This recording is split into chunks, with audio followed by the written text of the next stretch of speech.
Evangelho de Lucas, no capítulo de número 16, amém? Nós conhecemos muito bem essa parábola do nosso Senhor Jesus. O rico e o Lázaro. Por que a parábola não seria o rico e o pobre? Porque o pobre tem que ter nome e o rico não. Isso sempre me chamou a atenção. A parábola do rico e do pobre não é assim. É a parábola do rico e de Lázaro. O rico era rico e Lázaro era pobre? Não, era Lázaro. O que é que nos chama a atenção aqui, irmãos? Por que é que o rico não tem nome?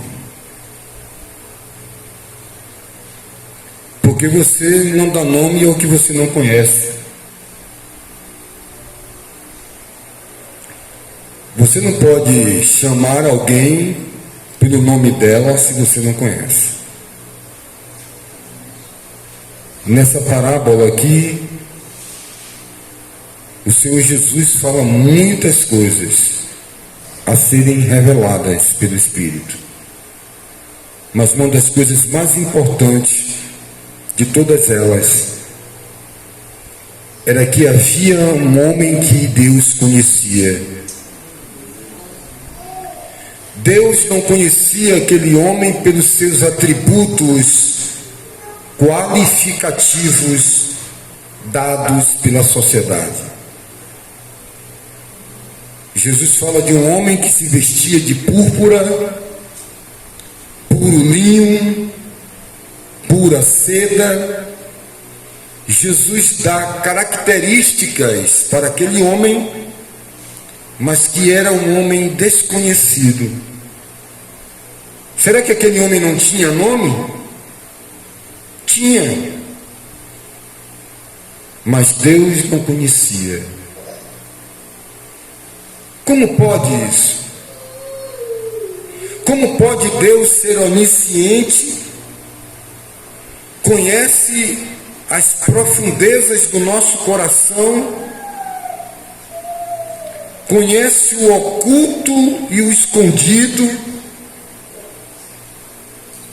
os segredos das profundezas, e Ele olha para alguém e diz: não te conheço. Não há aqui algo a ser revelado, não há aqui um mistério. Senhor, como é que o Senhor não me conhece? O Senhor é um Deus onisciente. O Senhor é um Deus onipotente. Ele aqui nos revela uma das qualidades da salvação. Um dos atributos é que Deus conhece os que são dele. O Espírito de Deus usa o apóstolo Paulo para doutrinar ao jovem Timóteo.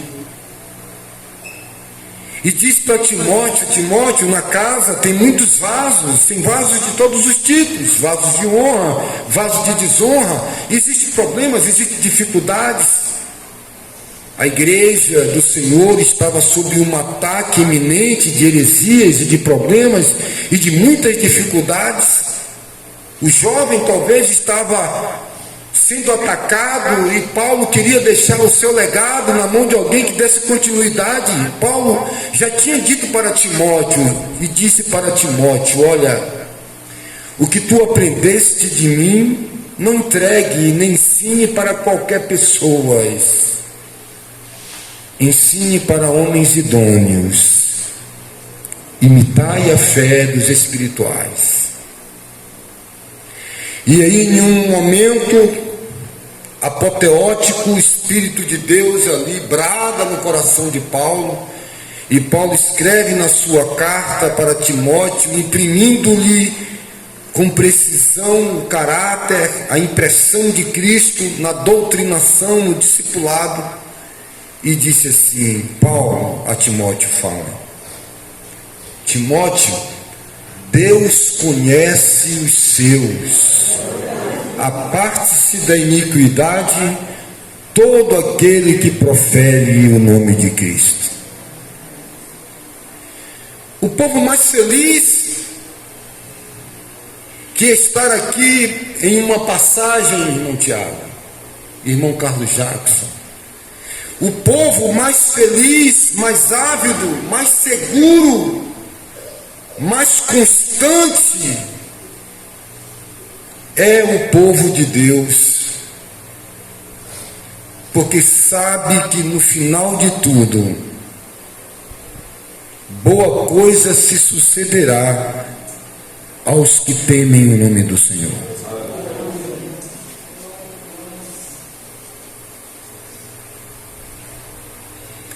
O sábio Salomão já dizia, inspirado por Deus: de tudo que se tem ouvido, o fim é: guarda os seus mandamentos, teme a Deus e guarda os seus mandamentos.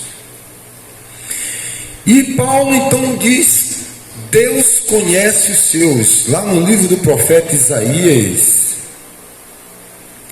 há uma palavra dirigida: eu sou o Senhor teu Deus que vai adiante de ti, endireitarei os caminhos tortuosos, quebrarei as portas de ferro, despedaçarei as trancas de bronze, dar-te-ei os tesouros escondidos e as riquezas encobertas, para que saibas que eu sou o Senhor teu Deus, o Deus de Israel, que te chama pelo teu nome. Aqui Deus conhecia um homem desprovido de glórias humanas, não tinha um certificado, não tinha uma credencial, não tinha um tutor, alguém, um avalista. Era uma pessoa sem eira nem beira, desprezado por todos, pelo mundo.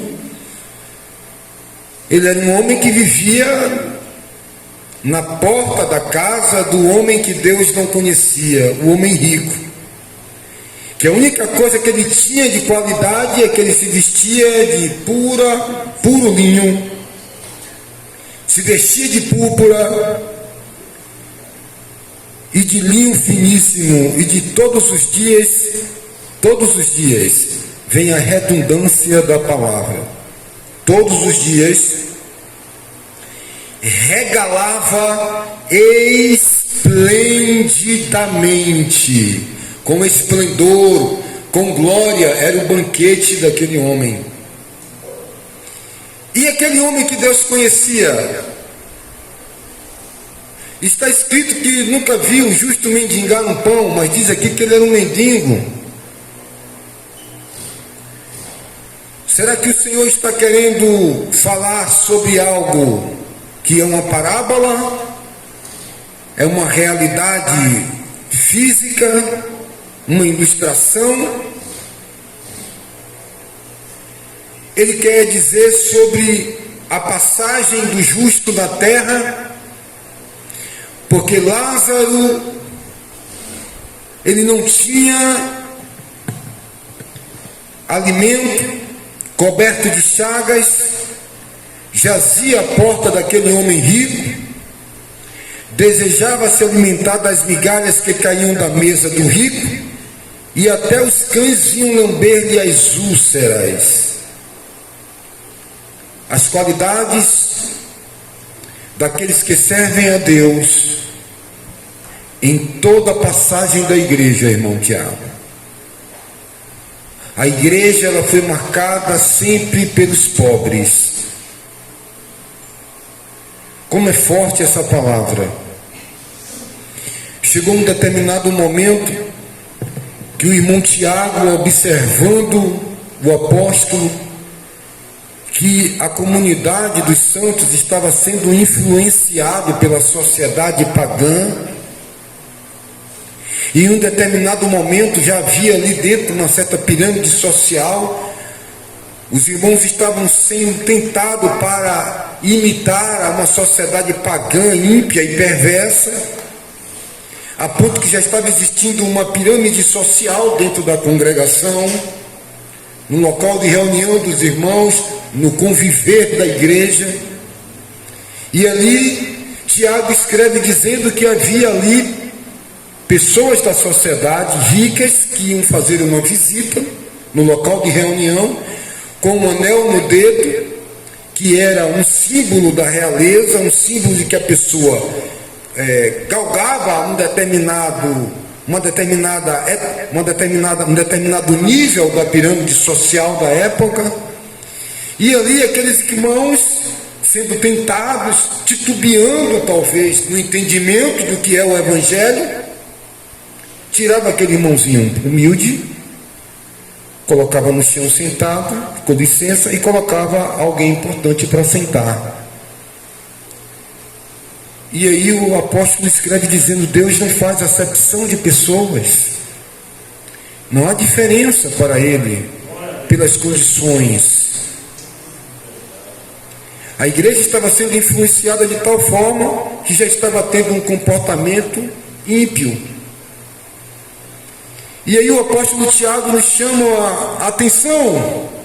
Ele diz assim: irmãos, não são os ricos que levam vocês para o tribunal? Não são os ricos que vos oprimem e vos levam para a delegacia porque vocês andam pregando o evangelho? Não são eles?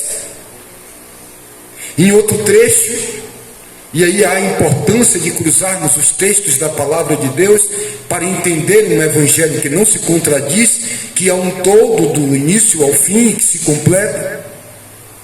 O apóstolo Paulo, percebendo muitas coisas lá na igreja de Roma, em Corinto, uma metrópole, ele diz: irmãos, não escolheu Deus os pobres deste mundo para revelar-lhe os tesouros da glória?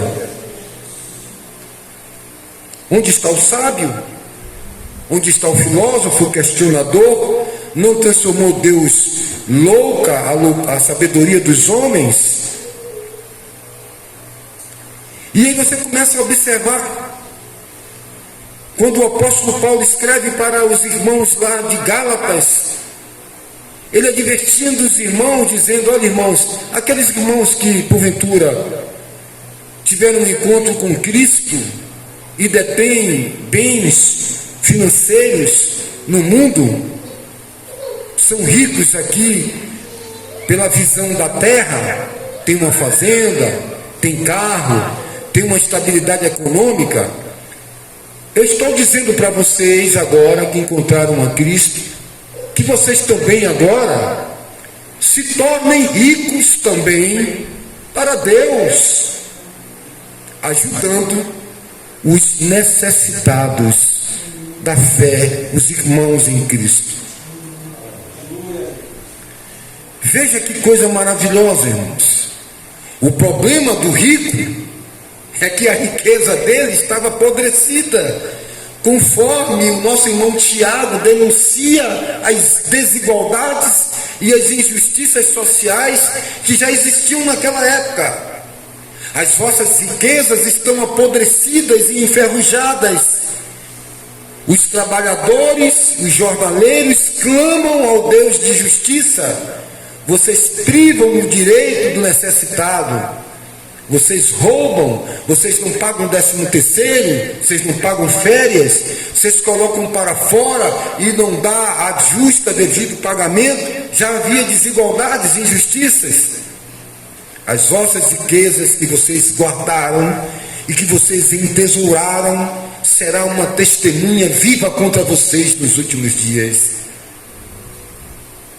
E ali na parábola o Eterno olha para o rico e diz: você recebeu lá na terra as suas bênçãos.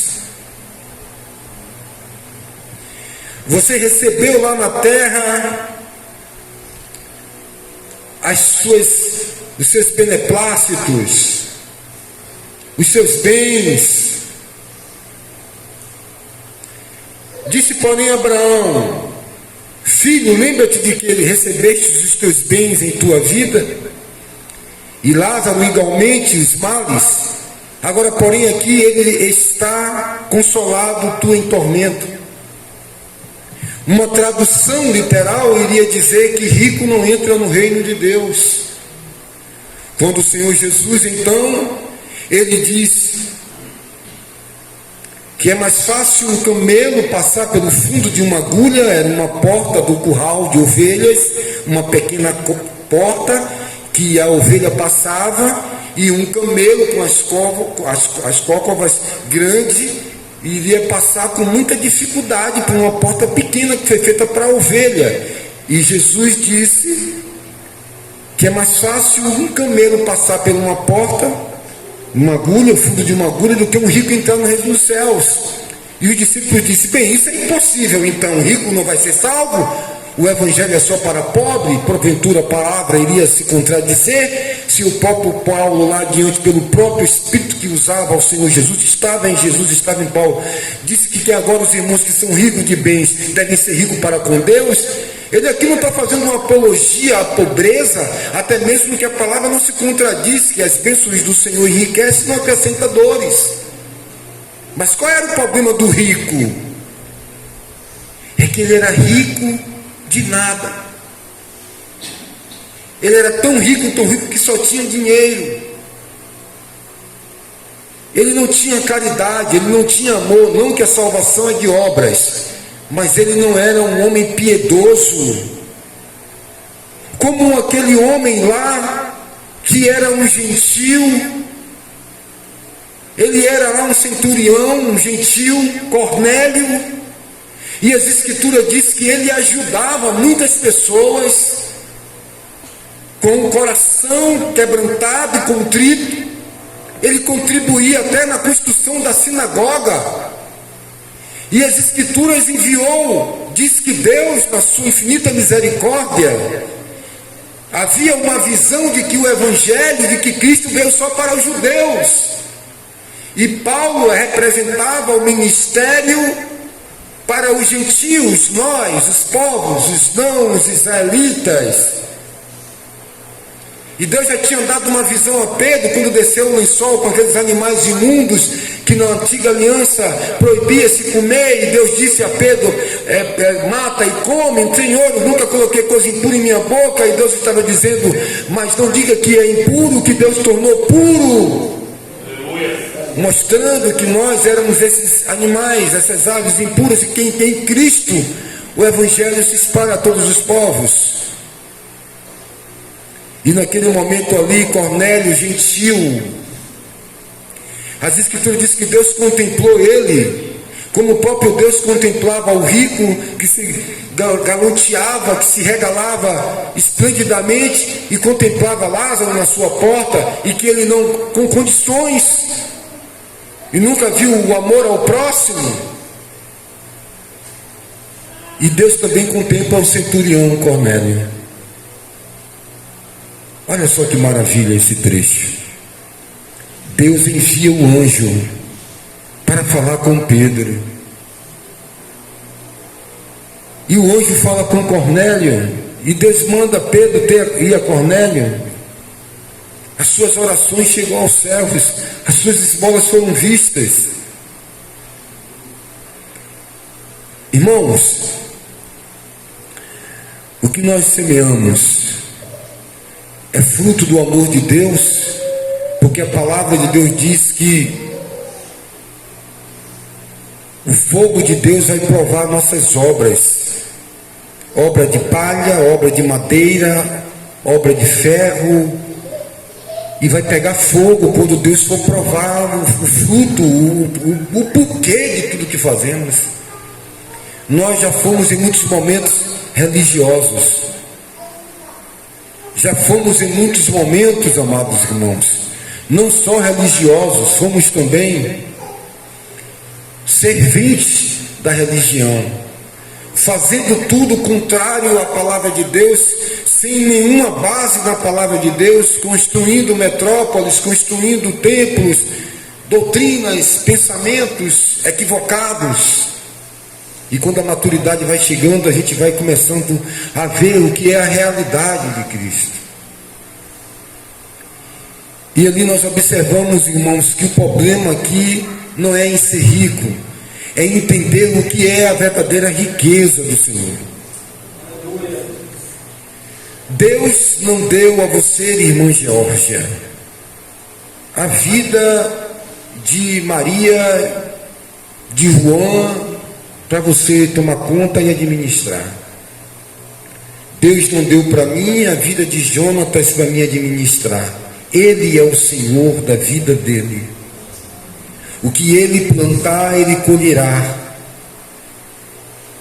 A vida pode ser leve, pode ser simples, a vida pode ser suave, mas nós sempre estamos querendo se intrometer na vida alheia.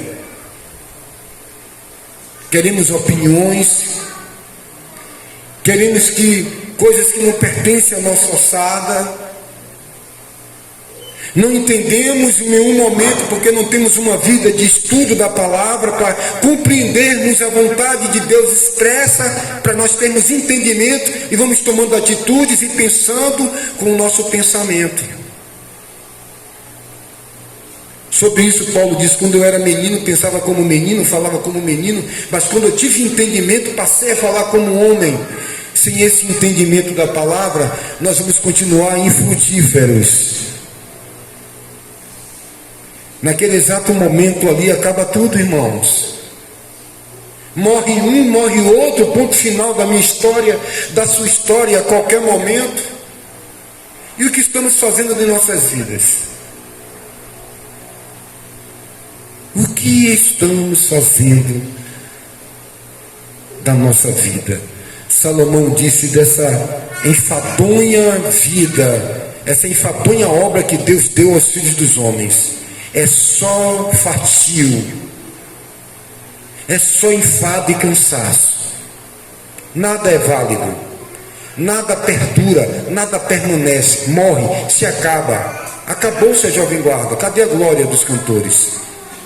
O sucesso do Ronivon, o sucesso do rei Roberto Carlos. Semana passada morreu o famoso rei do futebol, Pelé. Acaba a glória, acaba-se tudo, vira pó. E nós vamos entrar de forma desenfreada, sem entender, irmãos. Tudo pode ser tão simples. Você não tem que ajudar 100, 20, 30. Você não tem que sair por aí se esbagaçando. Meu Deus. Você ganha quanto, irmãos? 1.200? 1.302 com aumento agora? Faz alguma coisa. Organiza direitinho. Não dá para comprar 1 quilo de tomate? Compre meio quilo. Não dá para comer uma picanha? Come um chupa-molho. Come uma moela de galinha, faz um chinchim. Incrementa, frita ovo, bota dendê, faz muqueca de feijão, come. E depois que comer, que se saciar, não faz mais diferença nenhuma. Se foi filé mignon, se foi carne dura, acabou a fome, matou a fome, a concupiscência acabou. Se botar outro, acabou de comer uma carne dura, aí trouxe uma picanha, você não quer, já estou cheio. Aquela carne ruim, dura, já cumpriu o papel dela, era só fazer volume no bucho. O resto é concupiscência. Se é pititinga, se é camarão do grande, se é do pequeno, a tendência é só para encher o bucho.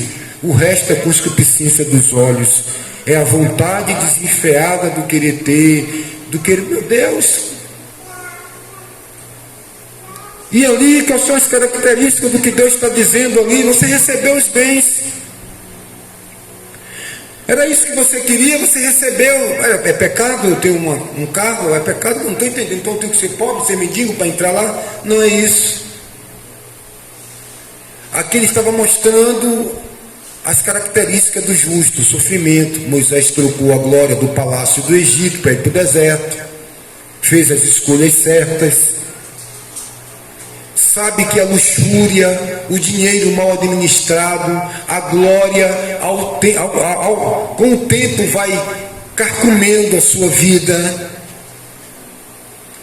Alguém olhou para mim e disse: rapaz, nós ganhávamos um salário, agora a gente já ganha 2. No salário a gente fazia uma coisa, com 2 já não está dando, a gente já foi inteirando outras coisas para fazer. Aí é assim o ser humano, irmãos. Daqui a pouco você ganha 3 salários, você já pega, já compra mais coisa. Daqui a pouco ganha 10 salários, já não dá mais, porque você foi preenchendo. Viveu a vida toda com salário. Você está entendendo? O inimigo sempre colocando, começa com um Fusca, tem que ir para um Corolla, depois tem que ir para um Porsche, depois para um Ferrari, depois para um disco voador, um avião, um helicóptero, qualquer coisa desse tipo. E o desejo do homem não para, quer até morar na Lua, quer morar em Marte, em Júpiter, porque aqui já está um inferno para muitos. E o desejo, disse Salomão, é como a sanguessuga Dadá, nunca cansa. Salomão em Eclesiastes, lá no capítulo 1, ele diz que o desejo é como o ouvido que não cansa de ouvir e os olhos que não cansam de ver. Insaciável. Mas em Cristo somos mais do que vencedores.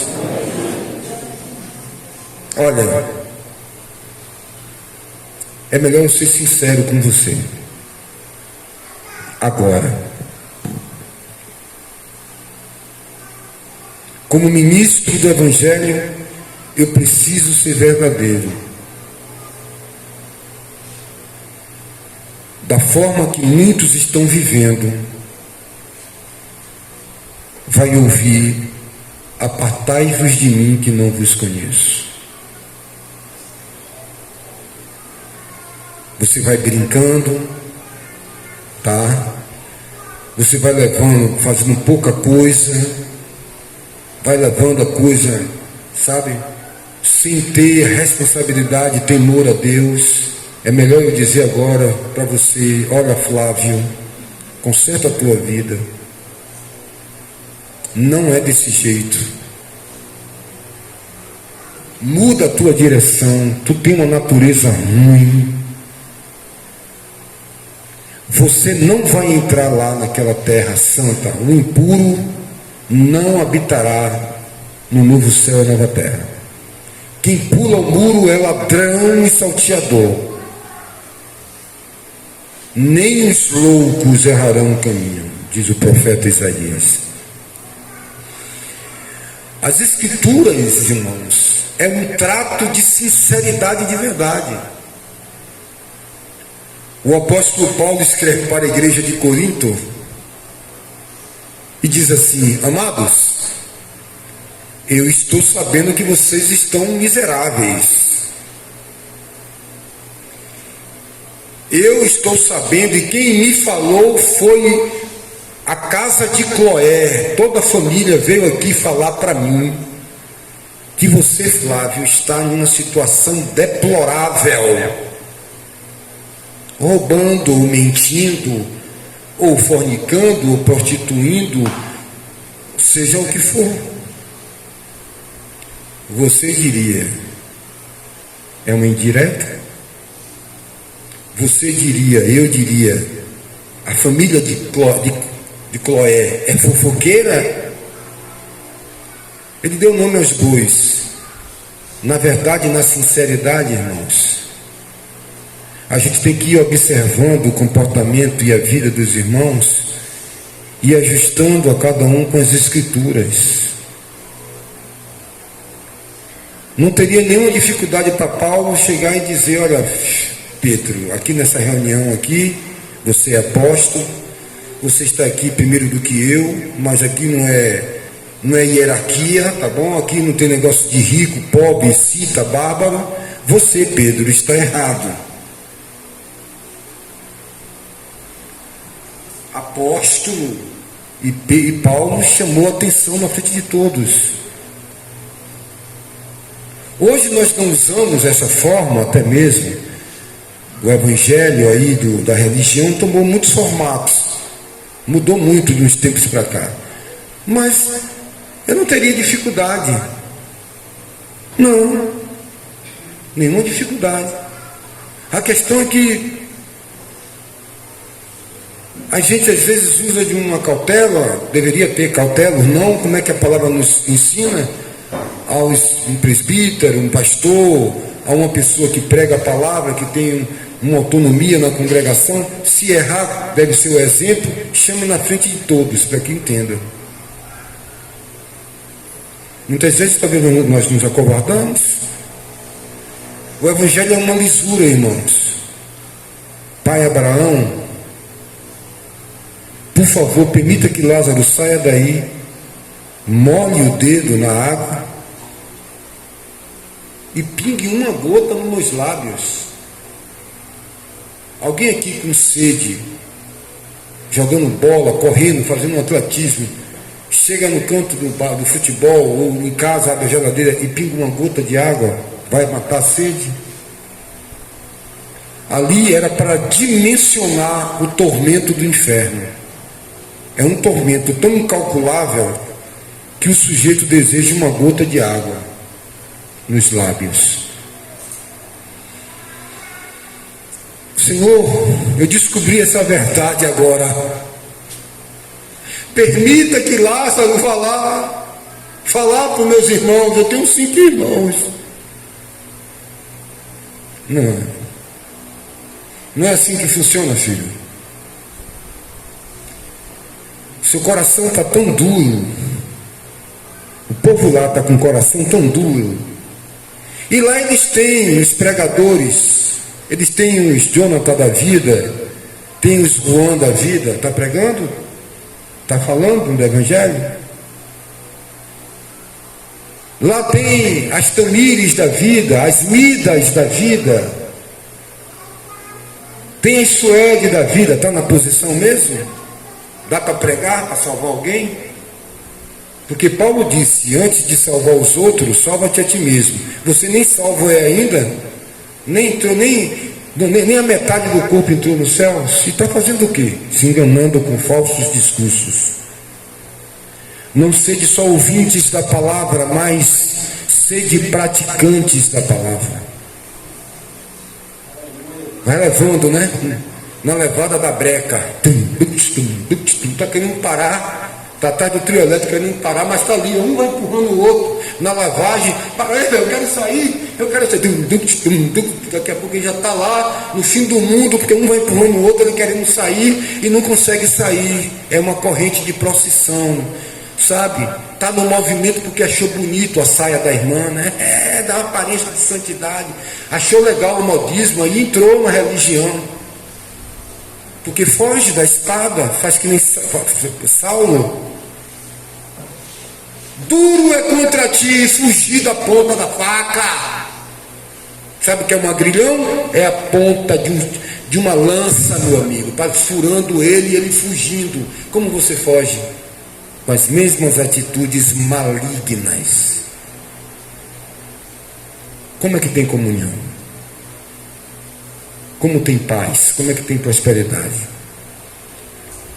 Como é que pode beber do cálice do Senhor? Como é que pode participar do corpo e do cálice? Se não discerne o corpo. Vivem, de onde vêm as contendas, não é e as guerras, não é desses sentimentos malignos? A sabedoria terrena, diabólica e animal que não vem do Pai. Mas temos uma Bíblia. Saudamos com a paz de Deus, paz do Senhor, paz de Cristo, graça e paz. Eu me sinto todo. Apartai-vos de mim que não vos conheço. Eu expulsei demônio, tá ligado não? Curei enfermos, não te conheço. Quer ir para casa? Vá. Quer continuar vivendo uma vida sem temor a Deus, fazendo da tua casa um crematório do inferno? Continue.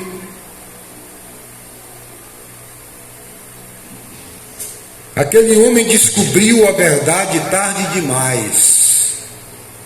Mas se tem fôlego de vida, aí em você pode rapidamente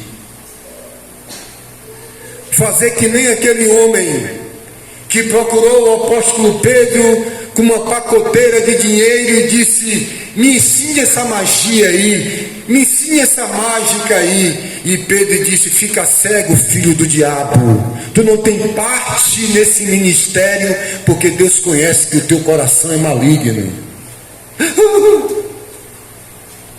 Cego. Ora por mim, homem de Deus, ora por mim não. Clame você a Deus. Clame você a Deus. Tem misericórdia de mim, ó filho de Davi. É um Deus cheio de amor. Agora a natureza, né? A natureza, o outro é o demônio, o outro é o que não presta. Sempre fuga, sempre tirando o braço da seringa, sempre refúgio, sempre você é duro, você vai em paz. A dureza é o seu nome. Ao homem incircunciso, exorte 1 ou 2 vezes, não querendo mudar, deixe-o, porque de todo tal está corrompido. Sempre ouvindo, mas nunca chegando ao pleno conhecimento da verdade. Como James e Jambres resistiram a Moisés, esses resistem à verdade. São meros religiosos, diplomados. É sobre aquilo que Jesus disse: aprendei de mim, que sou humilde de coração, e encontrareis descanso para as vossas almas.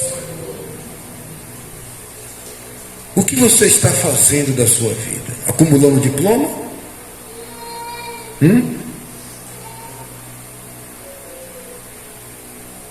Você não consegue enxergar um palmo da sua vida porque está cego. E tem um ditado que diz que o pior cego é aquele que não quer ver. Todo dia a sua mente vai dizer que você é o melhor homem do mundo, a mulher melhor do mundo, que você é o melhor pai do mundo, o melhor esposo do mundo. Todo dia o que o ego quer é enaltecer você. E o Evangelho está dizendo: miserável é o homem que eu sou. E o Evangelho está tirando as vendas dos teus olhos. Vinde, ungi os vossos olhos com colírio santo, para que vejam as vossas desgraças, porque é pobre, miserável e nu. Mas não. Todo dia, aladinamente, coloca um subterfúgio. É o vizinho. É você que não presta. Todo dia uma fuga, e você vai levando. Você vai criando resistência. Você sabe qual é uma das palavras que mais me chama a atenção nas Escrituras?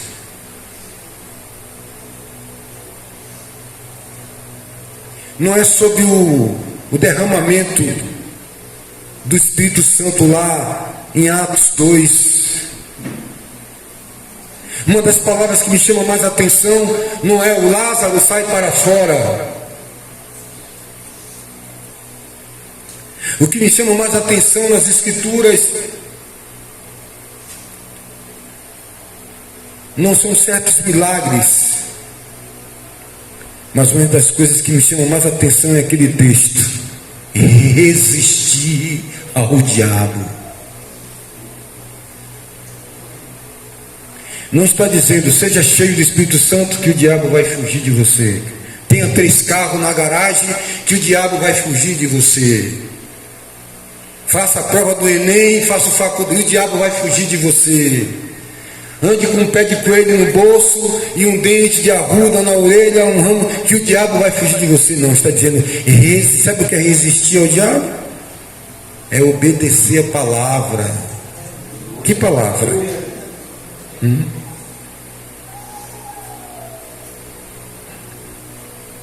Sabe qual é a prova de quem você é? É Deus usar um profeta e dizer, vem cá, malamanhado sem vergonha, é você, vem aqui, você Flávio, vem aqui no meio da igreja. Confessa o teu pecado, Flávio, aí para todo mundo. Sabe quantas vezes aconteceu isso comigo de eu congregar? Umas 3, 4 vezes. Você aí, minha irmã, vem aqui. Cadê? Quem é esse homem aí? Você aí no fundo, casado, ninguém sabia. Dobra o joelho aí. Me envergonhou diante da igreja, não vou mais lá. Quem quer ir para o céu? Pensa assim? Mas aí você é cheia de si, tucudo. Recebi uma indireta hoje. Nada é Deus, nada é o Senhor, sabe? É a forma de recochear o tiro, que não tem bala perdida. Sempre recocheando, sempre buscando técnicas, e Freud explica, né? A psicanálise explica. Não foi tão assim, não. Sempre protegendo o nosso ego, que o evangelho quer destruir, quer matar. Não estou tão bem assim também com aquele marido. Aqui não é uma miséria, rapaz. 300 mil anos na igreja não se converte. É sobre o seu marido? Você não leva ele para o céu, mas você se leva para o inferno, se não vigiar. Minha esposa, aquela mulher, aquela esposa que você tem, é tudo que Deus te deu para você dar o verdadeiro fruto do Espírito, manso, domínio próprio. Se até aqui você tem feito e tem murmurado, é 0, Flávio. Fazei todas as coisas sem murmuração e sem contenda, para que vos torneis filhos de Deus no meio de uma geração corrupta e perversa. Isso aqui não é da minha ossada. Olha, hoje quem fez fui eu. Perdeu a bênção. O eu falou. E como Deus quer que esse eu morra, Ele colocou você no lugar certo, com as pessoas certas, com os vizinhos certos. Porque o papel do Evangelho é que haja herege, para que os que são sinceros se manifestem. Não existe luz sem um polo negativo, meu amigo. E por enquanto que você não para enxergar essas coisas, a sua vida será derrotada. Enquanto você não parar para compreender o que o Evangelho quer fazer na sua vida e para que foi que ele foi trazido, olhe para Jesus. Expulsa demônio em nome de Beelzebul, nada atingia ele.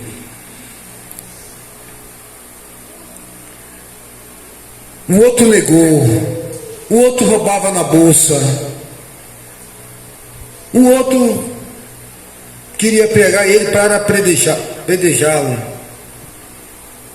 Nada foi empecilho, porque ele tirou tudo de letra, porque ele entendia o propósito e a vontade de Deus. Não vivo mais eu. Quem está aqui não é aquele homem. Cristo vive em mim. Para aí. Irmão Jonathan, Cristo está vivendo em você.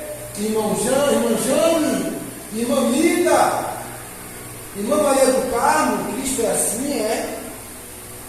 Deus é é mais forte. Cristo gruda, pega. Esse Cristo eu não quero. Será que é isso que as pessoas estão dizendo? Se Cristo for com você o que você é com os outros, meu amigo, já compra teu caixão e tua vela, que você já está queimando há muito tempo no inferno. Paz do Senhor, sai para lá, Catinha. Paz do Senhor, por educação, amém. Os apóstolos diziam: a minha comunhão é com o Pai e com Jesus e convosco, se tiver na luz. Se confessarmos os nossos pecados, o sangue de Jesus nos purifica de todo pecado. Temos paz uns com os outros, e o sangue de Jesus nos purifica de todo pecado. Olha o que é que o diabo está usando. É o diabo que está usando? Não, é Deus que está permitindo, para levar você a estaca zero. Você está com o tanque cheio. Eita, Juan está com o tanque cheio dele mesmo. Flávio está com o tanque cheio dele mesmo. Então Deus vai deixar você, da terra, gastar a gasolina toda e virar um carro. Quando você disser assim, eu não vejo, Deus disse: agora sou eu. O Moisés deu um pau na cara do cara: eu vou libertar Israel, sai para lá, desgrameiro, deu logo um murro. O murro é potente, é um top, é um super-homem. Deu um murro, nocauteou, caiu morto, duro, esticado, tatalado, que nem rabo de lagartixa que você tirava lá. Vou libertar, 40 anos, foi para o deserto, tomar todo tipo de pau. Lá um dia, quando ele disse assim: eu sou gago, eu não dá para mim, isso aí.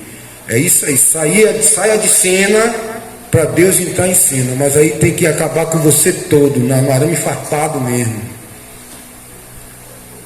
A lixa aí tem que ser de 40, 30, não é de 120 não, tem que ser aquela grossa mesmo, lixadeira pro cavalo mesmo entrar, arrancar o ferrugem e Deus ser glorificado na sua vida.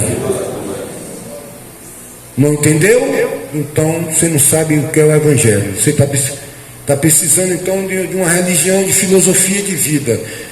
O Evangelho não se propõe para isso. O Evangelho é poder de Deus para todo aquele que nele crê.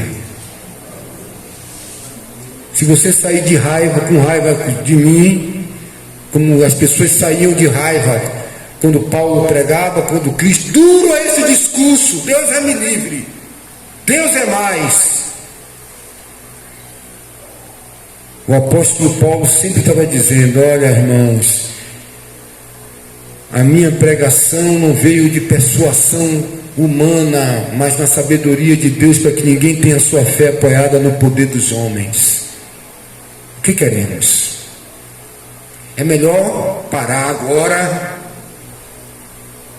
lê a palavra que está em suas mãos, para você ter todo o entendimento para onde você está caminhando, para não ter aquela decepção de quando abrir o olho e olhar para o outro lado e dizer: ô gente, não estou aí no seio de Abraão não, meu amigo, lá o negócio foi.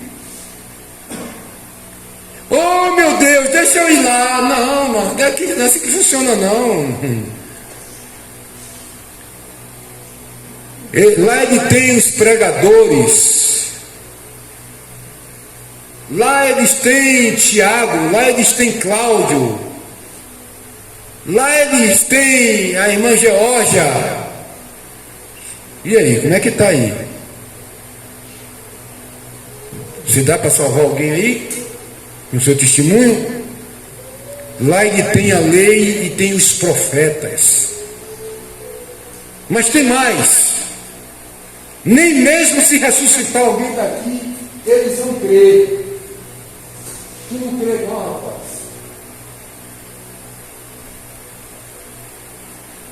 Porque Porque se eu cair duro aqui, Jesus se materializar, tu vai continuar fazendo pouco caso como tu faz da palavra que é ministrada. Se tu vê anjo, tu é incrédulo, continua sendo a mesma pessoa. Se vê Jesus, continua, porque diante da palavra, ela não muda, você está siliconizado. Você colocou um vedacite aí, você está impermeável. A água bate e escorre, é terra dura.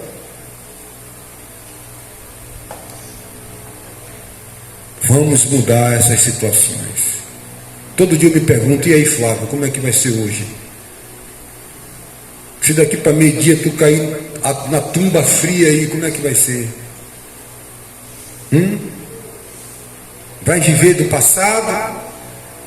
Vai viver todo dia com uma cantiga mesma? Vai viver todo dia sempre transferindo a sua responsabilidade para o outro? Não, foi a mulher que tu me deste, foi essa miserável, eu estava em paz aqui, sozinho. Mas por que ficava vendo os outros animais namorar?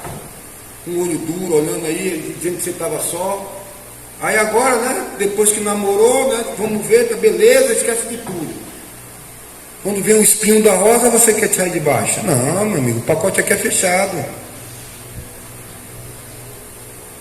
Ah, fulano, ninguém é impedimento para ninguém. Ninguém impede, ninguém quer. Quem quer, sobe na figueira brava, cheia de espinho, Cláudio.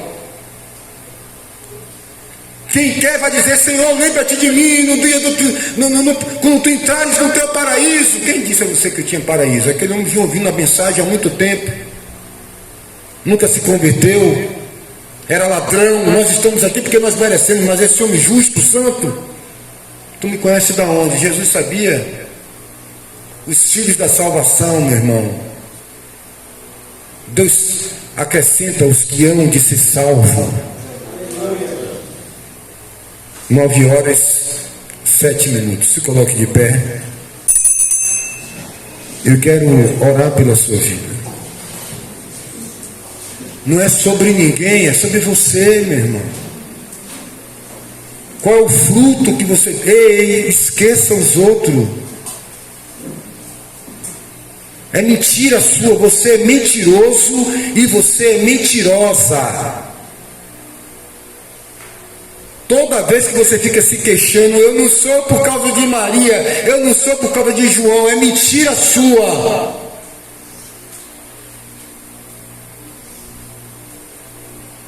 Aprenda a vencer obstáculos, a dar o fruto do Espírito. Jesus foi até o fim e disse: está consumado. Alguém aqui passou pelas lutas dele?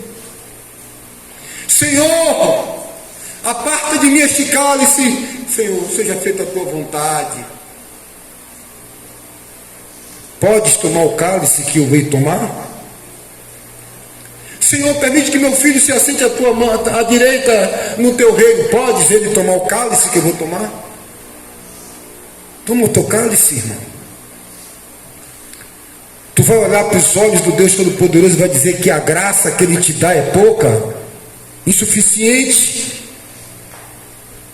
que Ele sustentou a sua vida hoje foi insuficiente, que Deus é faltoso com você, que os anjos não lhe protegem, que você tem pano para manga para dizer, cheio de justificativas, serão derretidas diante do Eterno. Que nós possamos, irmãos, viver a vida simples do Evangelho do Senhor Jesus Cristo em santidade e em temor.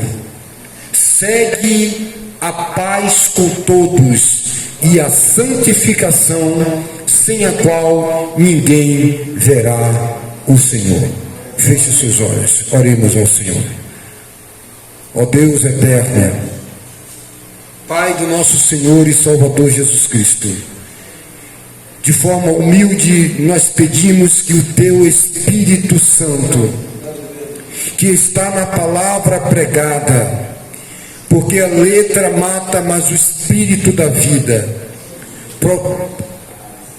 consiga encontrar terra fértil, coração desejoso de mudança, de metanoia, de transformação, que esse Evangelho do Senhor Jesus possa encontrar guarida e a vontade de arrependimento e de mudança de vida. É o que nós te pedimos, em nome do Senhor e Salvador Jesus Cristo. Amém. Amém, irmãos? Feche seus olhos, receba a bênção apostólica.